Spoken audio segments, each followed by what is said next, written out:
Assalamualaikum warahmatullahi wabarakatuh. Halo Mbak, selamat sore semuanya.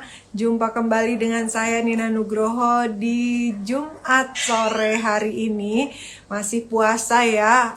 Insya Allah mudah-mudahan kita semua bisa diberikan kekuatan dan kesehatan selalu sampai dengan berakhirnya bulan puasa, lebaran, dan selanjutnya. Baik. Sekarang Nina Nugroho Solution sudah masuk episode ke-81. Kita sama-sama bersyukur atas konsistensi yang sudah dilakukan selama Nina Nugroho Solutions. Alhamdulillah, terima kasih kepada Nina Nugroho Store yang selalu memberikan boleh pakai Instagramnya nih untuk live Instagramnya Nina Nugroho Store ya, Nina Nugroho Solutions ya. Nina Nugroho Solutions senantiasa memberikan solusi terhadap pertanyaan-pertanyaan, kegelisahan ataupun apa-apa yang ingin para NN profesional tahu terkait hal-hal seputar baik kehidupan atau profesional gitu ya, keluarga, keuangan, banyak hal yang Mbak ingin tahu, semuanya insya Allah akan kami provide informasinya melalui Nina Nugroho Solutions yang hadir setiap hari Jumat jam 3 sore melalui live Instagram di Nina Nugroho Store. Baik, terima kasih kepada Mbak semua atas supportnya terhadap program Nina Nugroho Solutions ini. Alhamdulillah Jumat sore hari ini kita sudah memasuki episode ke-81. Adapun temanya sore hari ini adalah tentang ketersediaan daging jelang lebaran nih Mbak. Wah, pastinya ini nih yang kita tunggu-tunggu, jangan sampai sebentar lagi nih hari Rabu ya kita lebaran, nggak sampai 1 minggu lagi kita mau beli daging ke pasar, ke supermarket atau kemanapun, nah sudah nggak ada stoknya. Nah kita sama-sama tanya nanti kepada narasumber kita yang terhormat, gimana sih ketersediaan daging untuk bulan Ramadan menjelang lebaran ini. Oke, nanti saya akan sampaikan siapa narasumber kita sore hari ini. Sebelumnya seperti biasa saya mau kasih info nih kepada Mbak semuanya. Sore hari ini saya pakai baju apa sih? Pastinya selalu dan tidak pernah absen. Sore hari ini setiap Nina Nugroho Solution saya selalu pakai busana dari Nina Nugroho Store. Sore ini saya pakai padanan shirt. Lihat deh, itu warnanya keren banget ya. Perpaduan antara warna Tosca, kemudian hitam, kemudian ini ada bahan semi wool yang kecoklatan. Ada modifikasi pipingnya, kemudian juga kerahnya, kerah baby. Bagian depannya ada kancing depan yang pastinya busui friendly. Kemudian ada manset, tuh double manset yang memudahkan Mbak untuk beribadah atau berwudu. Nina Nugroho Store selalu punya koleksi busana yang bagian belakangnya itu selalu lebih panjang, jadi sopan ya Mbak kelihatannya. Kemudian ada kantong bagian kiri, kantong bagian kanan. Di bagian belakangnya ini berwarna hitam, depannya Tosca, kecoklatan, piping hitam, Tosca lagi ya, keren banget. Oke, pipe pants-nya juga pipe pants senada nih Mbak dengan bagian ini ya, modifikasi asimetriknya ini. Silakan cek koleksi-koleksi busana kerja untuk menjadi inspirasi Mbak bekerja di Instagramnya Nina Nugroho Store. Karena di Nina Nugroho Store kategori busana kerjanya Mbak banyak banget, nggak cuma shirt seperti yang saya pakai, tapi ada juga tunik untuk Mbak yang suka atasan lebih panjang, kemudian ada kulot yang suka bagian bawahnya nggak mau ngepres kaki ya mungkin ya, kemudian ada rok nih, kemudian ada midi shirt juga untuk padanan roknya, juga ada dress nih Mbak. Kita juga menyediakan banyak sekali busana-busana kerja basic seperti basic shirt, ada flap shirt yang selalu jadi favorit dengan warna-warna yang selalu terkini dan juga pastinya bisa menjadi inspirasi dan pilihan Mbak dalam bekerja. Oke deh, baiklah Mbak, tidak lupa nanti di setengah jam setelah kita live dengan narasumber kita yang terhormat, saya akan mengundang salah satu Mbak ya yang di rumah yang menonton Nina Nugroho Solutions untuk kami undang menjadi penanya langsung kepada narasumber kita. Jadi nanti kita akan live bertiga, luar biasa sekali ya. Siap-siap silakan ajukan request untuk live question pada saat live Instagram Nina Nugroho Solutions nanti. Kemudian jangan lupa juga kepada Mbak, silakan ketik pertanyaan-pertanyaan seputar tema di kolom komentar, karena nanti pertanyaan terbaik akan kami pilih satu orang untuk mendapatkan hadiah dari Nina Nugroho Store. Pertanyaannya harus seputar tema ya. Temanya sore hari ini adalah ketersediaan daging jelang Lebaran. Oke, siapa sih narasumber kita sore hari ini? Narasumber kita sore hari ini adalah DRH R. Gundala Wejasena MP. Beliau adalah Kepala Dinas Peternakan dan Perikanan Kabupaten Blora. Education-nya Doctor of Veterinary Medicine, Faculty of Veterinary Medicine Gajah Mada University atau Kedokteran Hewan Universitas Gajah Mada. Science Veteriner, Faculty of Veterinary Medicine, Gajah Mada University. Professional experience-nya, beliau saat ini adalah Kepala Kantor Ketahanan Pangan Kabupaten Blora, kemudian staf ahli bidang ekonomi dan keuangan Kabupaten Blora, Kepala Dinas Perpustakaan dan Kearsipan Kabupaten Blora. Kenapa sih Mbak, kok kita bekerja sama dengan Kepala Dinas Peternakan dan Perikanan Kabupaten Blora? Karena Kabupaten Blora itu merupakan penyedia daging nomor 2 terbesar di Indonesia nih, yang disebarkan ke seluruh wilayah di Indonesia. Nanti kita akan sama-sama ngobrol ya dengan beliaunya. Baik, tidak berlama-lama lagi Mbak, saya akan mulai mengundang beliaunya untuk bisa live bersama kita. Bapak DRH R. Gundala Wejasena MP. Nanti silakan Mbak ajukan pertanyaan seputar tema. Temanya adalah ketersediaan daging jelang Lebaran. Nanti insya Allah akan saya bacakan satu persatu dan kemudian akan dijawab oleh narasumber kita, yaitu Bapak DRH R. Gundala Wejasena MP. Wah, seru banget ya, kita masih bisa sama-sama live nih untuk program Nina Nugroho Solution. Sudah episode ke 81. Bentar ya, saya mau coba untuk undang beliaunya.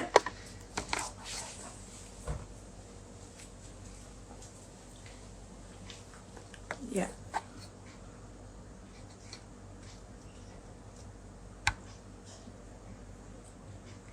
Oke, sudah bergabung.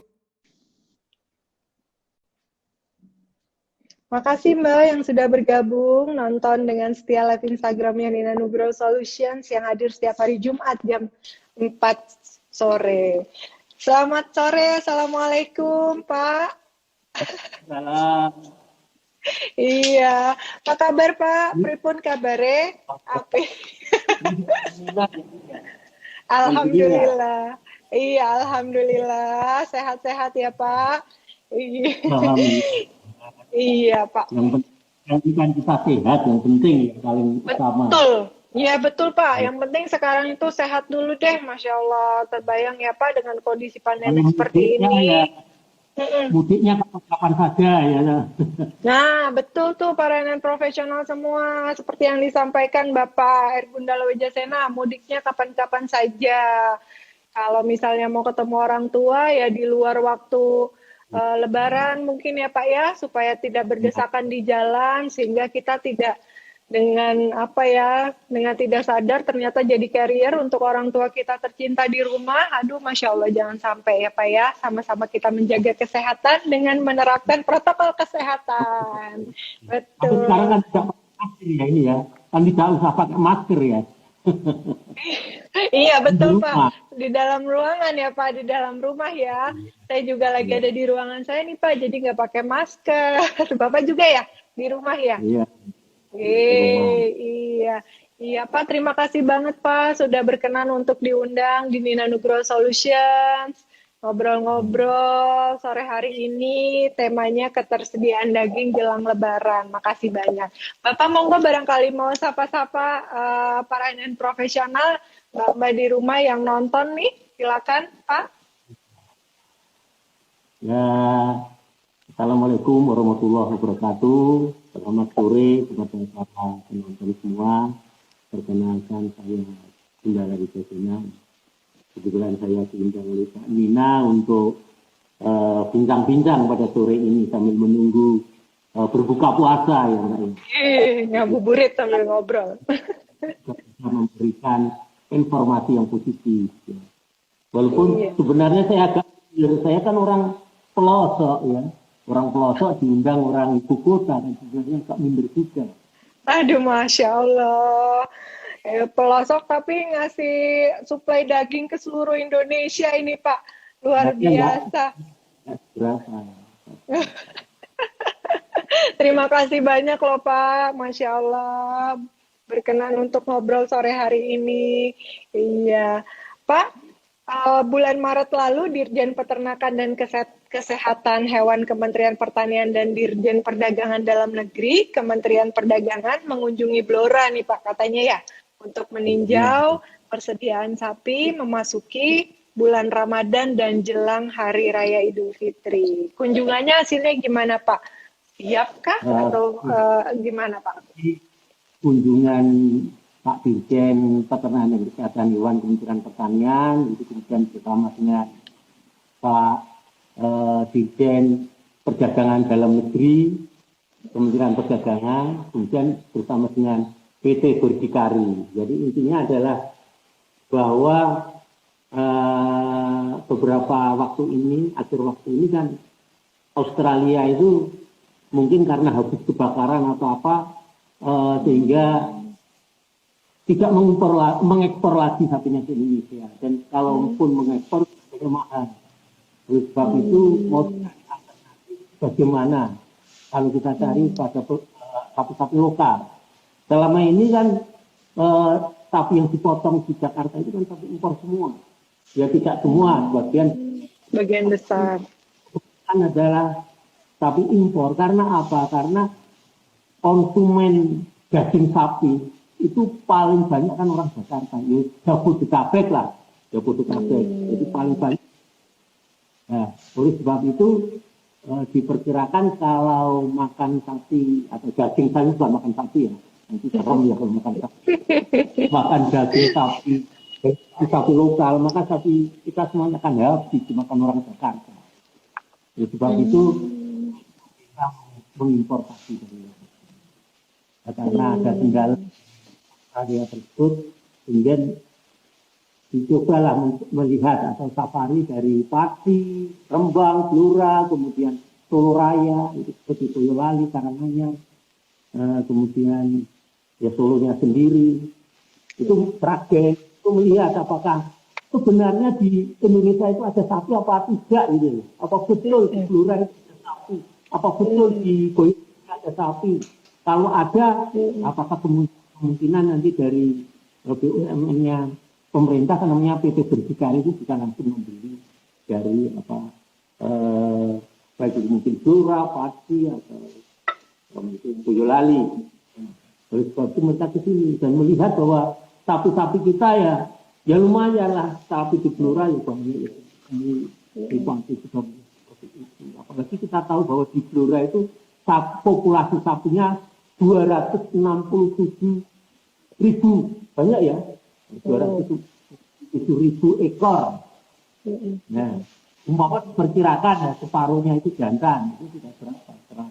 130-an ya. Itu jantan yang kemungkinan itu dipotong. Nah, cuma selama ini kan juga kita juga melayani untuk daerah-daerah lain di Indonesia juga. Ya, tidak mampu lah kalau mencukupi orang Jakarta, tidak mampu. Iya, padahal banyak sekali ya Pak. Kalau misalnya nggak harus import Pak, semuanya dari sapi lokal kan luar biasa sekali Pak ya. Itu sayang banget masih impor nih Pak. Tapi sebenarnya kalaupun tidak harus impor Pak, pakai sapi lokal saja mencukupi tidak sih Pak ininya? Tidak. Nggak cukup ya. Banyak yang makan dagingnya Pak ya. Tapi orang Jakarta banyak makan daging, makan sapi, makan rendang, makan steak sekarang ya. Steak ya, bistik. Bistik juga. Makan rawon. Iya. Baik, iya Pak. Nah, kemudian sebagai kabupaten dengan jumlah populasi sapi terbanyak nih Pak, yang kedua di Indonesia setelah Madura katanya ya Pak ya. Apakah sapi-sapi dari Blora juga dikirim ke berbagai wilayah di Indonesia Pak untuk memenuhi kebutuhan daging sapi di Indonesia Pak? Oh ya betul. Jadi kalau kita pantau dari pasar, itu sapi-sapi kita kan banyak pedagang-pedagang dari berbagai wilayah. Iya. Bukan langsung ke pasar, di Blora itu ada namanya pasar pon. Tahu ya pon itu tahu ya, kalau Jawa itu ada pasaran lebih paling pon, wasi, kliwon gitu ya. Itu di Iya. Blora itu pasarnya tiap pon. Nah, kita melihat ada beberapa pasar ada yang membawa dagangannya ke Pati, ke Kudus, ke Lamongan, kemudian ada yang keluar Jawa juga, ada yang ke Sulawesi, ada yang ke Kalimantan. Kemarin itu juga ada yang langsung juga dari Kalimantan. Jadi sebenarnya pasaran kita ya sudah banyak, juga termasuk di Jabodetabek ya, seperti di Jakarta sendiri, kemudian di Bekasi, Tangerang, kemudian juga sebelum itu di Kuningan juga ya, di Kuningan itu ya, juga banyak yang membawa sapi ke sana. Nah, memang kebanyakan pedagang dari luar Blora. Jadi misalnya di Pati itu ada dua pedagang besar namanya Pak Tomo dan Pak Ali, itu juga mengambil sapinya antara lain di pasar Blora, kemudian dibawa ke Jakarta. Jadi kita sempat mungkin seminggu yang lalu persis ya, hari Kamis ya yang lalu kita ke PD Dharma Jaya di Jakarta bersama Pak Bupati. Waktu itu kita ke sana untuk menjajaki kemungkinan kerjasama antara PD Dharma Jaya dengan Kabupaten Blora dalam pendidikan sapi. Mereka bilang bahwa dua pedagang sapi ini termasuk pemasok untuk sapi-sapi yang dipotong di PD Dharma Jaya. Di Cakung itu loh Pak ya, di Cakung. Jaya. Nah, saya bilang itu dua pedagang itu juga beli sapi dari Blora, mungkin juga itu adalah sapi-sapi dari Blora. Iya, harusnya langsung aja ya Pak. Ya, jadi memang apa itu sistem dagang namanya dagang sapi itu beruntun ya, banyak banyak jalurnya, ada belante, ada macam-macam. Tapi memang kita akan usahakan seperti itu, artinya seperti ini. Misalnya PD Dharma Jaya membuka saja peternakan di Blora, gitu. Misalnya itu telur, nah, kemudian sapinya dibawa ke sana ke Jakarta kan sebenarnya bisa.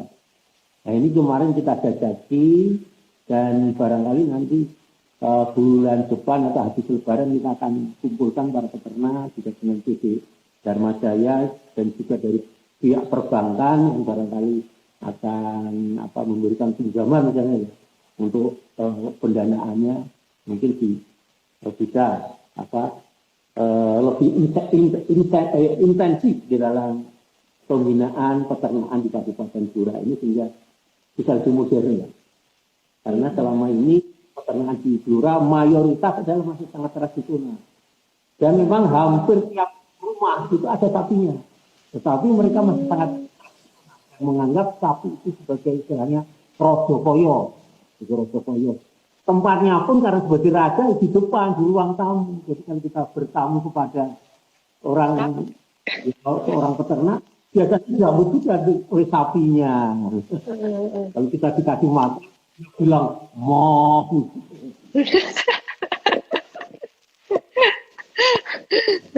Assalamualaikum, Mo, gitu langsung ya Pak.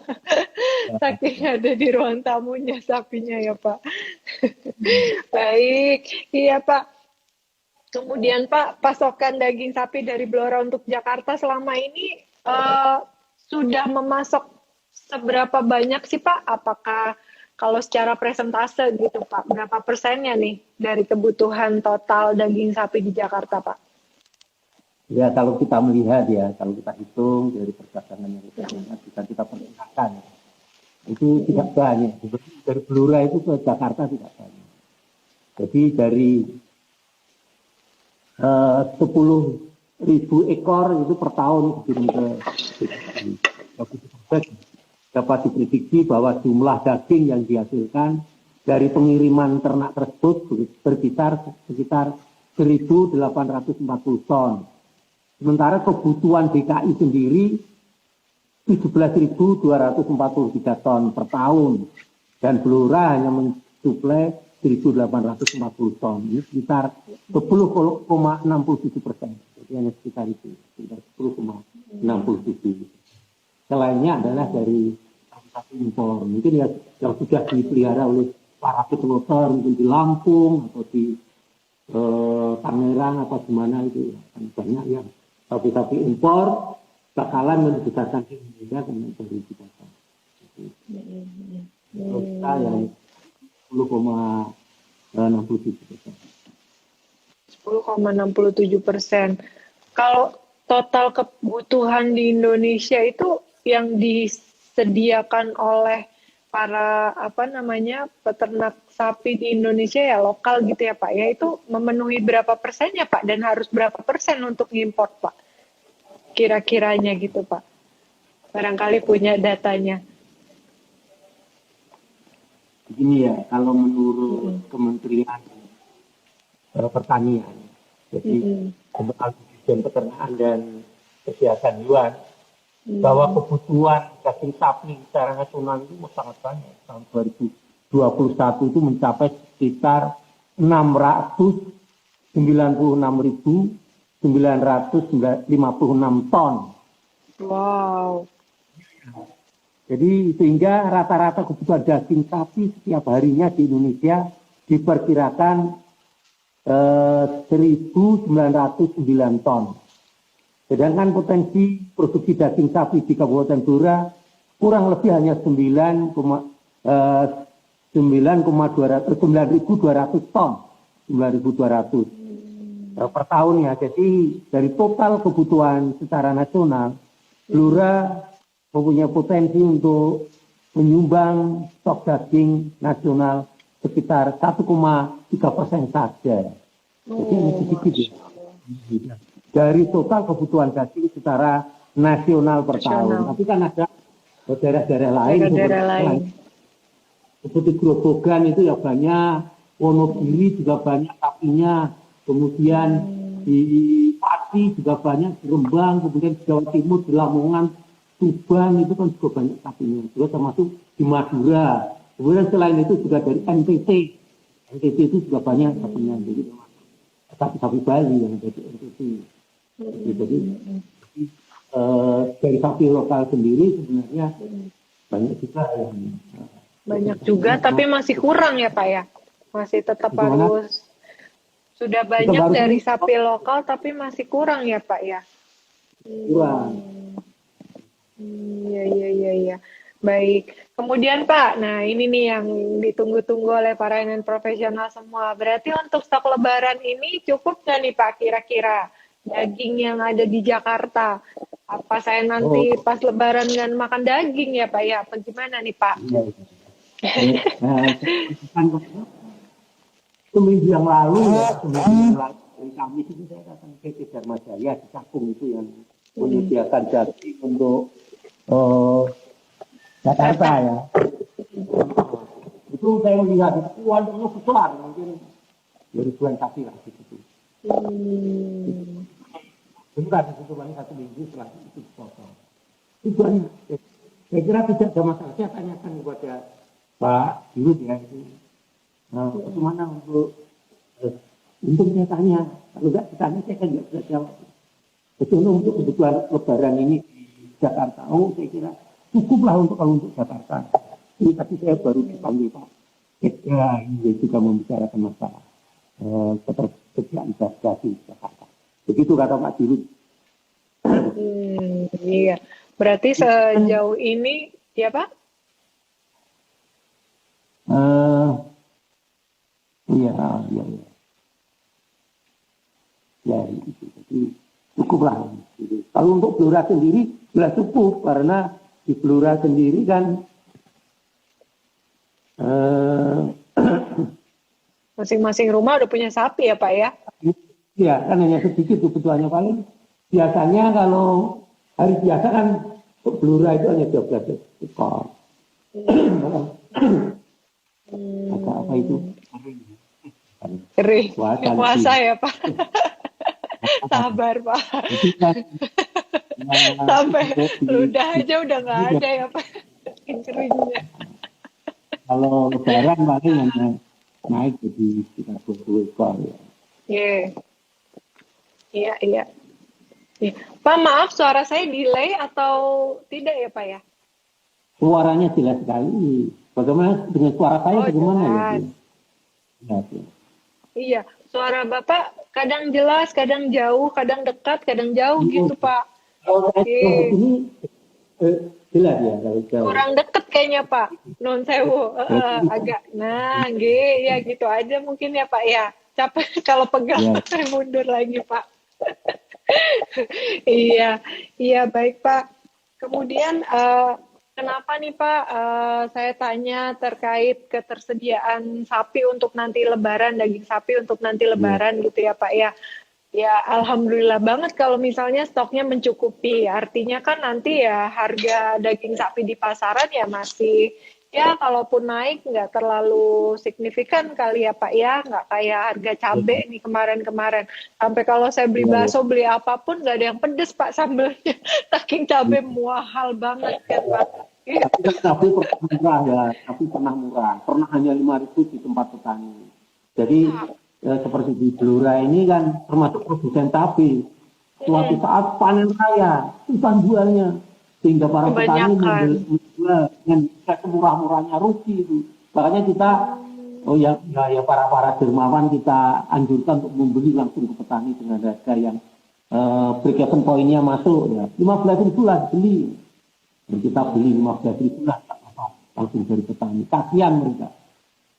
Iya Pak, sampai ya. Jakarta udah 150.000, Sokora 120.000. Kalau di petani BEP-nya 15.000 jauh banget itu Pak. Iya. Tetapi kalau pas di Jakarta mahal, di Blora juga mahal, sama saja. Oh, iya, baik. Ya, Pak, izin mulai membacakan pertanyaan dari Nina Nugroho NN Profesional nih Pak ya, udah mulai banyak pertanyaan. Iya. Oke. Pertanyaannya, Pak, berapa sih konsumsi daging sapi di Indonesia setiap hari atau setiap tahunnya katanya? Berapa banyak yang bisa dipenuhi oleh sapi lokal? Apa ini tadi yang sempat saya tanyakan? Atau Bapak ada yang mau ditambahkan, Pak? Kebutuhan sapi di konsumsi daging sapi di Indonesia. Menurut Kementerian Pertanian, melalui Dirjen Peternakan dan Kesehatan Hewan tadi, bahwa tahun 2001 ini kebutuhan sapi di Indonesia adalah yaitu tadi sebanyak 696.956 ton daging. Ya. Itu adalah untuk Indonesia. Sedangkan untuk sapi lokal sendiri kami tidak punya datanya karena harus dari berbagai macam kabupaten ya. Tetapi kalau dari Blora sendiri 1,3%. Kalau dari Blora sendiri karena dari Blora kan sekitar 10.000 tadi lah, 9.200 ton per tahun yang dikirim untuk Jakarta. 9.200 ton per tahun ya.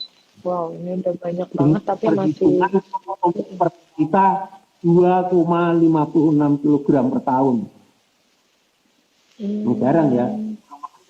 Itu termasuk jarang. Karena sekarang orang mesti ke ayam. Karena ayam kan produksinya sangat melimpah. Dan termasuk murah. Ayam potong ya. Memang ayam kampung mahal. Iya. Baik Pak.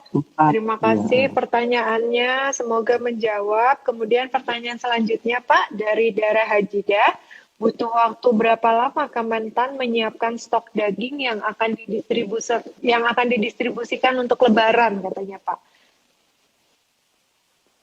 Saya kira tidak lama, karena memang Kalau dari kementerian kan hanya sifatnya regulasi ya. Yang penting kan para pedagangnya, feedlotter, para penjual daging, jadi yang penting kan itu penjual sapi potong. Yang penting itu, dan itu di Indonesia banyak sekali kok feedlotter itu atau penggemuk sapi yang dari sapi-sapi impor maupun lokal itu banyak, baik itu di sekitar Jabodetabek ataupun di Lampung, yang di Lampung penggemukan sapi impor ini. Saya kira untuk saat ini sudah terpecahkan. Memang kemarin kelihatannya agak ada kendala dengan Australia tidak bisa Memenuhi ya, mengekspor Pak sapi. ya. Ya, kemudian kali ini kan ada Brasil juga mengekspor ke Indonesia. Kemudian kerbau dari India juga, kerbau dari India. Sebenarnya ya kalau cita-cita saya, mestinya Indonesia itu dari Sabang sampai Merauke kan tanahnya luas itu. Itu kalau untuk pelihara sapi seperti Australia yang di range dan sebagainya kan sebenarnya bisa. Cuma sampai saat ini kan mungkin pemerintah belum serius untuk mengembangkan sapi di Indonesia. Sebenarnya tanahnya kan luas, mau dipakai untuk melihara sapi kan. Tanahnya luas, makanannya juga udah pasti tumbuh ya Pak ya, rumputnya ya Pak ya. Yang ya, tahu betul. nggak pernah ada salju, kenapa kalah Iya. dengan yang misalnya dia di sana mati. Iya betul. Sebenarnya lebih infrastrukturnya gitu ya Pak ya, lebih mendukung di Indonesia ya Pak. Oke, baik Pak. Nanti mudah-mudahan ada NN profesional nih yang mungkin pasangannya bisa menyampaikan nih, pasangannya bekerja di mana, bisa menyampaikan ide ini ya Pak ya, seluruh Indonesia yang tanahnya luas, lahannya luas bisa dibudidayakan untuk ternak sapi nih, supaya kita nggak usah import lagi ya Pak ya. Gitu. Lanjut. Iya. Selanjutnya Pak, pertanyaan dari Sylvia _Tiara Rahmat Pak, izin bertanya, menurut Bapak adakah kerjasama antara pemerintah, peternak, dan pengusaha terkait mewujudkan ketahanan pangan nih Pak? Atau bisa tidak melibatkan masyarakat untuk mewujudkan ini, katanya Pak? Kerjasama pemerintah, peternak, pengusaha. Ada, itu istilahnya namanya kan kemitraan. Jadi antara pemerintah, kemudian kelompok ternak dan juga pengusaha. Di tempat kami ada dari BUMN ya, BUMN itu menjadi mitranya dari peternak. Jadi seperti misalnya Waskita Karya, Waskita Karya itu tempat kami membina kelompok ternak itu. Jadi kalau kelompok ternak diberikan pinjaman ringan, pinjaman ringan per orang, per petani itu sekitar 100 juta untuk pengemukan. Kemudian dalam 1 tahun baru mengembalikan dengan bunga 3%. Itu kan sangat ringan sekali. Dan dari pihak Waskita Karya sendiri, kalau ini tidak mampu menjual, siap untuk membeli. Dan kalau misalnya pas lebaran haji dari Waskita Karya semua mengambil sapi dari desanya adalah desa Palon. Selain itu juga misalnya seperti petrokimia. Petrokimia juga sama, membentuk kelompok-kelompok, ada 30 kelompok. Ini juga maju. Jadi kelompoknya juga maju karena petrokimia juga memberikan dana tadi ya, dengan bunga ringan dibayar setahun, sehingga bisa memberikan gairah kita yang peternak itu. Juga memberikan pelatihannya, karena untuk pengemukan sapi kan makanannya harus bergizi, tidak sekedar makan ya. Kalau sekedar makan ya sapinya tidak akan gemuk. Bagaimana cara membuat konsentrat, bagaimana membuat silase, bagaimana cara membuat fermentasi jerami, itu diadakan pelatihan oleh petrokimia sehingga peternaknya betul-betul handal. Nah, maksud kami kalau peternak-peternak itu direhabilitasi menjadi semakin banyak, ini insya Allah akan lebih maju lagi peternak di Kabupaten Blora. Dan ini memang sedang kita upayakan. sedang kita upayakan dengan Pak Bupati kita yang baru namanya Pak Haji Arif Rahman ini sangat mendukung dunia peternakan, sehingga beliaunya minta kepada kami membuat grand design untuk peternakan Kabupaten Blora, tujuannya supaya peternakan itu maju, supaya tidak tradisional terus gitu. Iya, iya. Mudah-mudahan segera terwujud nih Pak, peternakan yang modern. Mumpung bupatinya mendukung ya Pak, masyarakatnya mudah-mudahan juga punya motivasi untuk lebih maju lagi agar supaya tidak tradisional. Iya, baik Pak. Pertanyaan selanjutnya Pak, perbedaan antara sapi Blora, NTT sama lokal lainnya apa nih Pak? Katanya kelebihan daripada sapi Blora ini sendiri Pak. Begini, kalau pertama sapi NTT dulu ya, sapi NTT-nya kecil-kecil. Ya, beratnya sapi Blora adalah sapi lokalnya PO ya, beranak unggul sapi putih itu sapi lokalnya. Terus juga Brahman juga putih. Kemudian kan diinseminasi buatan, dikawin suntik. Hasilnya tergantung bibitnya, bisa namanya Simmental, bisa Limousin. Untuk yang terakhir ini ada Belgian Blue, kemudian ada Wagyu ini, tapi belum lahir yang kita suntikkan Belgian Blue dan Wagyu ini. Nah, enak itu Pak Wagyu Pak. Bagaimana? Enak Wagyu. Kalau nanti sudah lahir, kita coba lihat nanti anaknya, dagingnya, kualitasnya sama tidak dengan yang Wagyu dari Jepang, sama atau tidak? Ya, mudah-mudahan sama. Ya, kesannya akan punya nilai tawar yang lebih tinggi lagi kalau mampu melahirkan Wagyu. Iya. Iya, baik. Berarti bedanya ya di apa ya? Di besarnya gitu ya, Pak ya? Ya, besar. Kualitasnya. Tapi yang ditanyakan mana NTT, Blora dan mana lagi tadi? Dan sapi lokal lainnya katanya, Pak. Sapi lokal lainnya ya sama dengan Blora ini. Semuanya hasil inseminasi buatan.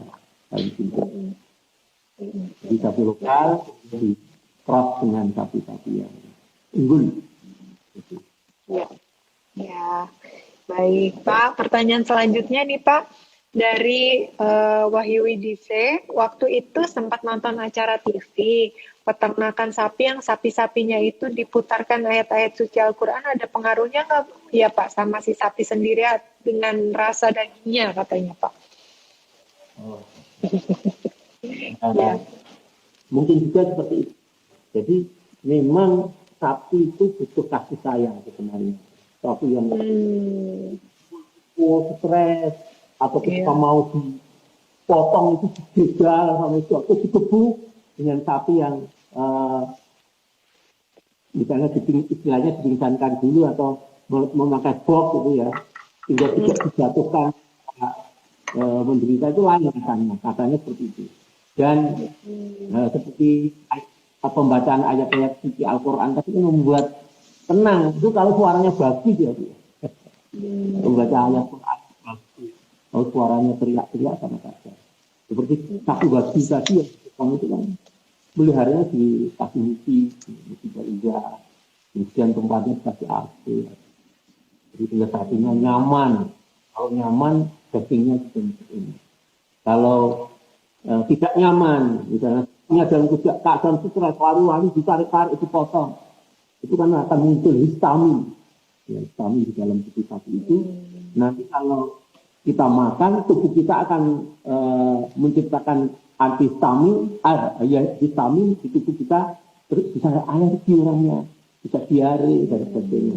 Itu kan hewan atau sapi, ikan itu kan dibunuh dengan kejam. Makanya di dalam kami itu ada animal welfare atau kesejahteraan hewan. Jadi hewan itu harus dipelihara dengan sejahtera, dibunuh pun dengan cara sejahtera. Apalagi untuk orang Islam ya, itu kan harus pisaunya harus tajam, harus tarik gerakan itu ya. Jangan sampai dia ngengek gitu. Nah, itu nggak boleh. Merinding. harus Engek-engek. semuanya harus sesuai dengan Ya, baik. Ya, ya. Semoga terjawab. Kemudian pertanyaan selanjutnya nih Pak, dari Anakasi Zalika. Dari seluruh wilayah di Indonesia, wilayah atau daerah mana yang paling banyak distribusikan daging saat Lebaran, katanya Pak?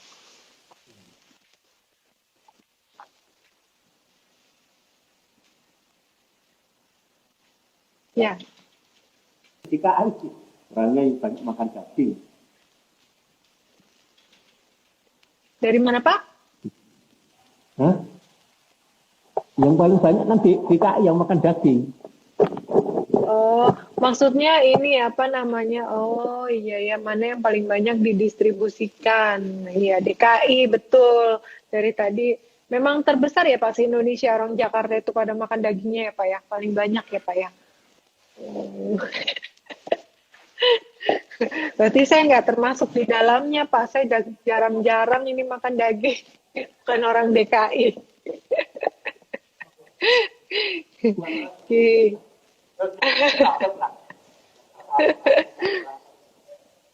Iya, iya. Ada pertanyaan lagi Pak dari Yuniarti 9276. Impor daging setiap tahun menjelang Lebaran selalu terjadi. Kenapa hal ini tidak dijadikan evaluasi ya bagi pemerintah agar kedepannya lebih memberdayakan petani sehingga tidak perlu impor lagi katanya. Ya memang Peternak sapi katanya Pak, bukan petani. evaluasi selalu mengevaluasi, tapi memang ketersediaan sapi kita memang sangat kurang. Mungkin sekitar sebulan yang lalu saya datang ke PT Berdikari yang BUMN-nya masalah persapian tadi. Kita kan mau kerjasama lah, beli sapi dari ini, sapi lokal Blora beli oleh PT Berdikari. PT Berdikari itu punya rumah potongnya juga di Bekasi, itu tiap hari motong 20 ekor. Nah, kita tawar-menawar. Nah, PT Berdikari mintanya 45,5 kilogram per berat badan, per kilogram berat badan. Sebenarnya itu masuk, tetapi harus dari Blora ngantar ke Jakarta. Bayarnya setelah sampai di Jakarta baru dibayar. Ya. Petani kita takut, ya takut, ya nanti kalau dibayar, kalau bayarnya lama, kita kan rugi. Ya. Karena di sini sudah kebiasaan begitu sapi naik ke truk langsung uang cair. Nah, kemarin juga dari Aspin juga siap membayar di tempat, tapi harganya 45.000 per kilogram berat badan. Itu kalau hari biasa itu sudah harga yang bagus, sudah masuk, sudah artinya peternak sudah untung 45.000 per kilogram berat badan itu. Tetapi ada saingannya dari Kalimantan membeli dengan 48.000 per kilogram berat badan. Akhirnya ya Kalimantan. Sudah sesuai dengan sesuai dengan keuntungannya. Kalau untungnya tinggi, ya dijual yang memberikan untung dari tinggi. Iya. Jadi, Iya. kita otomatis memang harus impor sebenarnya, baik itu impor sapi maupun impor daging. Jadi kita tidak bisa menyalahkan. Tapi yang kami harapkan itu tadi, ya mestinya seperti Blora ini karena orangnya itu sudah sangat cinta sapi, ya mestinya pemerintah pusat itu memberi perhatian khusus kepada Blora ini, mungkin memberikan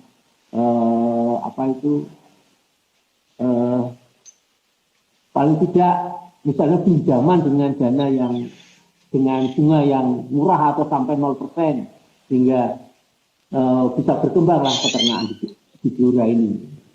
Kan sebenarnya bisa pemerintah dari pusat kan misalnya sekian persen untuk impor, sekian persen untuk itu pengembangan itu. Cuma kan yang impor itu bukan pemerintah, yang impor itu kan pengusaha. Pemerintah kan hanya memberi regulasinya, memberi SK impor apa gitu kan, surat izin impor. Untuk pemerintahnya itu yang mengimpor kan para pengusaha. Gitu. Iya betul. Ya itulah Pak ya, mungkin fokusnya masih pandemik ini Pak. Ya mudah-mudahan kedepannya bisa menjadi program pemerintah ya Pak, agar supaya bisa memberdayakan peternak sapi nih di daerah-daerah sehingga kebutuhan daging sapi bisa di Indonesia bisa dipenuhi dari para peternak lokal, nggak usah impor lagi. Kalau misalnya dari peternak lokalnya sendiri juga mudah-mudahan program di daerahnya bisa mendapat bantuan atau mungkin pelatihan, modernisasi terkait peternakan sapi sehingga bisa lebih modern, nggak tradisional lagi, dan harapannya ke depannya ya kebutuhan daging sapi di Indonesia dipenuhi oleh para peternak lokal seperti itu ya Pak ya. Kemudian Pak yang ini yang diimpor biasanya berapa banyak ya Pak? Bapak ada datanya kah Pak? Tadi kan kebutuhannya 956 ton. Oh, banyak banget. Nah, kalau yang diimportnya sendiri berapa persen ya ini Pak ya?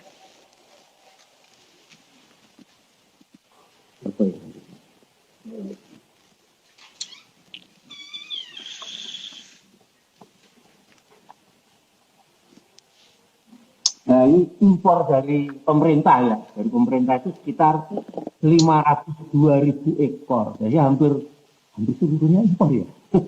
Jadi 502.000 ekor bakalan yang dipotong sebanyak, kalau yang dipotong ya sebanyak 430.000 ekor. Jadi yang diimportasi 502.000 ekor, dipotong 430.000 ekor. Atau setara dengan 96.367 ton.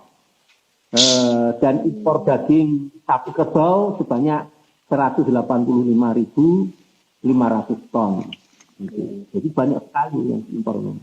Memang tidak mampu kalau kita mau mencukupi kebutuhan itu dari lokal semua, habis adalah sapi kita aja. Kita jangan betina, petik, mau dipotong.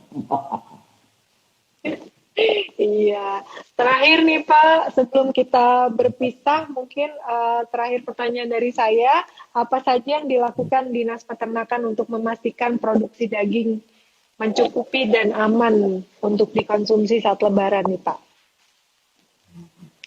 Kalau kegiatan-kegiatan Dinas Peternakan dan Perikanan Kabupaten Blora, khususnya di bidang peternakan itu, ya banyak lagi sudah kita lakukan. Pertama adalah melaksanakan program inseminasi buatan.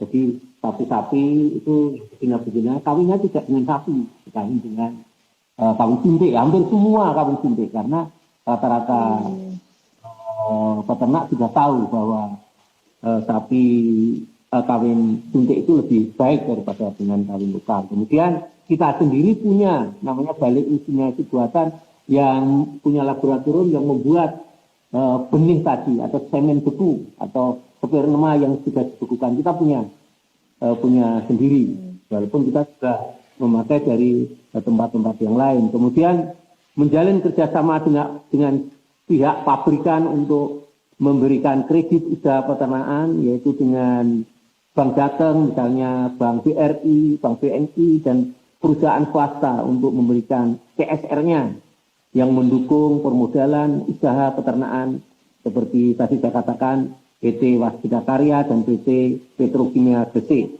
Kemudian yang ketiga, pembangunan usaha peternakan yang berorientasi feedlot atau pengumuman dengan mengupayakan pembentukan kemitraan untuk peternakan sapi potong yang berorientasi dengan feedlot atau pengumuman sapi. Kemudian menggandeng mitra-mitra penyedia bakalan dan off-taker hasil feedlot. Jadi membina untuk para pembelinya, jadi membina hubungan baik dengan para pembeli sapi-sapi yang sudah dikembangkan tersebut. Untuk mitra-mitra yang digandeng pada saat ini dalam waktu terakhir ini adalah PT Berdikari dan PB Dharma Jaya. Kemudian yang keempat, merencanakan pembangunan RPH yang modern, rumah potong hewan yang modern, yang sekarang ini kita belum punya, sehingga hasil pemotongan di Blora nanti bisa misalnya langsung dikirim ke Jakarta sudah dalam bentuk beku misalnya atau cil. Jadi tidak harus dalam bentuk sapi ya. Kemudian yang kelima, melakukan pengawasan peredaran daging dengan pemeriksaan fisik maupun laboratorium ke pasar-pasar hewan atau depo daging yang ada di seluruh Kabupaten Blora secara periodik, terutama menjelang Idul Fitri ini. Tugas kita ke pasar-pasar untuk memeriksa daging yang ada di pasar supaya istilahnya asuh itu adalah asli, aman, sehat, utuh dan halal. Aman, sehat, utuh dan halal. Asuh demikian barangkali yang sudah kami lakukan di dalam menghadapi Lebaran ini. Insya Allah masyarakat akan menerima atau bisa mengkonsumsi daging yang halalan dan thayyiban. Halal menurut agama dan thayyib atau baik menurut kesehatan. Sehingga makan daging membuat kita sehat, bukan membuat kita sakit perut. Iya, betul sekali. Iya, luar biasa sekali Pak. Tadi asuh itu apa Pak? Asuh itu aman, sehat, utuh, dan halal. Utuh dan halal ya, luar biasa sekali. Keren nih tentang asuh. Harus asuh itu. Iya. Pedomannya ya Pak. Baik Pak, terima kasih sekali Pak. Sudah 1 jam kita sama-sama ngobrol nih Pak. Masya Allah, nggak terasa. Banyak sekali. Iya, banyak sekali informasi. Sebentar lagi sudah buka kan? Iya, sebentar lagi udah mau buka puasa ya Pak ya. Iya, terima kasih nih Pak karena sudah berkenan untuk nemenin saya ngobrol. Luar biasa sekali, senang banget bisa ngobrol sama Bapak di sore hari ini. Walau tadi di awal-awal saya sempat WA-an tuh Mbak sama tim saya. Doain saya ya teman-teman, saya mau ngobrol sama Pak Gundala nih Pak. Karena ada filmnya Pak, Gundala Putra Petir. Lain kali jual yang lain, misalnya puisi atau apa. Oh gitu, siap. Juga penyair. Penyair, wah. Masih ada yang hafal nggak Pak syairnya Pak? Sebelum penutup, monggo Pak. Bersyair ya nih Pak. Pantun saja ya. Oh, monggo, pantun, iya. Pulau Pandan jauh di tengah, di balik pulau angsa dia. Hancur badan di kandung tanah, budi baik Ibu Nina saya kenang dia. Wah. Tepuk tangan. Tepuk tangan. Nih profesional di rumah juga tepuk tangan nih. Kapan lagi saya dipantunin. Luar biasa. Iya, terima kasih banyak Pak sekali lagi. Sehat selalu. Salam untuk keluarga. Selamat bersiap-siap berbuka puasa.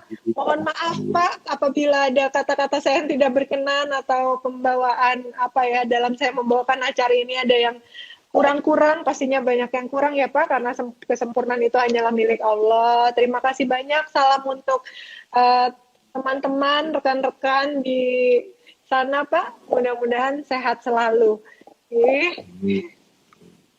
Terima kasih. Mengucapkan terima kasih juga diundang ke Nina Nugroho Solutions. Nugroho Solutions Pak. Ya, kita kasih solusi lah Pak kepada ibu-ibu nih Pak. Iya. Sekali apa yang saya sampaikan tadi sangat kurang memuaskan, mungkin agak kurang sopan ya. Ya mohon maaf, terutama pada para ibu-ibu pemirsa. Berarti pemirsanya kebanyakan ibu-ibu ya ini ya? Betul Pak, ibu-ibu yang bekerja. Lebih spesifik tuh Pak. Istilahnya kalau bahasa Jawa, kupat bumbuni santen, lepat nyuwun pangapunten. Nah, kupat bumbu di santen, lepat nyuwun pangapunten. Keren.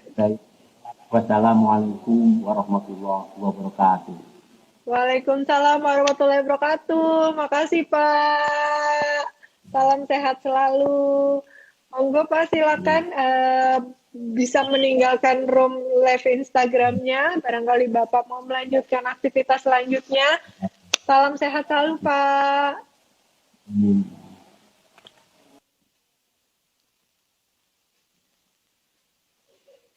Ternyata selain keseharian beliau dia sebagai Kepala Dinas Peternakan dan Perikanan Kabupaten Blora, beliau juga senang nih syair-syair dan juga pantun ria. Nah, tadi saya juga dikasih pantun untuk semuanya yang belum sempat nonton pantun saya apa yang dikasih oleh Bapak Gundala Wejasena.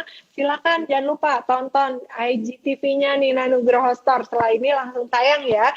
Jadi obrolan saya dengan beliau selama 1 jam ke belakang bisa Mbak tonton lagi di IGTV Nina Nugroho Store.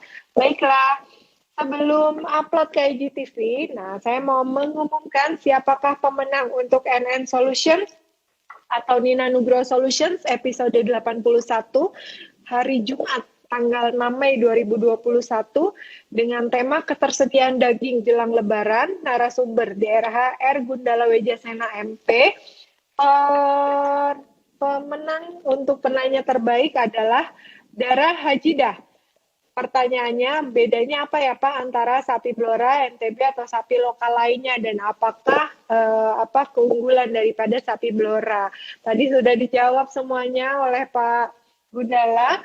Luar biasa sekali, banyak sekali informasi yang bermanfaat dan insight-insight yang luar biasa bisa kita jadikan dasar pemikiran kita ya. Ternyata di Jakarta sendiri itu banyak sekali loh yang mengkonsumsi daging sapi dan ternyata tidak semua peternak lokal tuh bisa memenuhi kebutuhan daging sapi di Jakarta ataupun di Indonesia gitu dan harus import. Tadi untuk memastikan nih produksi daging sapi mencukupi untuk Lebaran, Dinas Peternakan Kabupaten Blora telah melaksanakan program inseminasi buatan dengan cara kawin suntik, kemudian menjalin kerjasama dengan pabrikan, kemudian membangun usaha pengembangan sapi, membina hubungan baik dengan pembeli, merencanakan rumah potong hewan modern, pengawasan peredaran daging secara periodik. Luar biasa sekali yang tadi sudah dilakukan oleh peternakan sapi Kabupaten Blora. Mudah-mudahan bisa segera dimodernisasi. Selamat kepada penanya terbaik, silakan masuk ke Instagramnya Nina Nugroho Store. Di dalam bio-nya Nina Nugroho Store terdapat link yang bisa langsung terhubung dengan para sales advisor kami untuk selanjutnya diberikan informasinya bagaimana cara mendapatkan hadiahnya. Selamat ya kepada Mbak Dara Hajidah. Baiklah, saya Nina Nugroho pamit undur diri dari hadapan Mbak semuanya. Mohon maaf apabila ada kesalahan dari saya dan kekurangan selama saya membawakan acara Nina Nugroho Solutions. Mohon maaf lahir dan batin. Silakan selamat mempersiapkan buka puasa. Saya juga mau persiapkan buka puasa. Sampai jumpa di 2 minggu mendatang ya, karena minggu depan pas banget kita lebaran nih, masih libur lebaran. Jadi kita hadir kembali 2 minggu mendatang di jam yang sama, hari yang sama. Jumat jam 4 sore. Kembali saya menemani Mbak semuanya dengan tema-tema yang tidak kalah menarik, informasi yang tidak kalah informatif untuk Mbak semuanya. Apa sih yang enggak ya kan? Baiklah, terima kasih. Saya Nina Nugroho pamit undur diri. Jangan lupa 3M-nya, menjaga jarak, mencuci tangan, dan memakai masker. Selalu terapkan protokol kesehatan agar supaya kita bisa terhindar dari virus dan juga selamat dari kondisi pandemi ini ya Mbak ya. Terima kasih, saya pamit undur diri. Assalamualaikum warahmatullahi wabarakatuh. Salam sehat selalu. Dadah.